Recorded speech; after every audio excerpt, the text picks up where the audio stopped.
Aslan walked down the stairs, doing his best to be quiet. He was perfectly fine with having the place to himself for a while, to think without interruption. He had taken supplies, much like everyone had on day 2, from Andy's shop.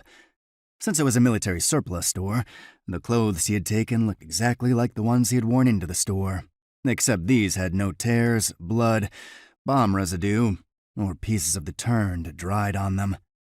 He squinted in the dark, seeing a red glow coming, and realizing it was Clary smoking one of his hand-rolled cigars, something that he knew Clary always made sure he had plenty of extras of.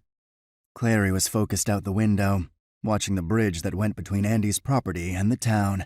Aslan, who'd been on the same team for a decade, knew that Clary did not get nervous, but could see a look of serious worry on his face when he inhaled on the cigar, lighting his face by the light of the embers. "Good morning, Clary. How goes it out there?" Clary rolled his neck, cracking it multiple times. "What do you mean, good morning? Christ, I've been sitting here all goddamn night." "You couldn't sleep? Or you were too worried about those things coming across the bridge while you slept?" "Every time I close my eyes, I see Christy come running around that doorway, sprinting for everything her small frame had. I just can't help it, Aslan. I feel so fucking guilty about having a front row seat to my own snuff film." "It wasn't your fault, Clary. It could have happened to anyone." "Says the guy who didn't rig the bomb to go off. I'll be fine. It's just one of those things that you need to take some time to get your head around." "Well, just make sure it doesn't fuck you up too bad. You are the only brother I've got left at this point. I'd sure like you to stay around for a while." "I'm not going anywhere. We go as one, or we don't go anywhere." Aslan looked around the kitchen and the living room, seeing no one around. "Are all the kids sleeping still?"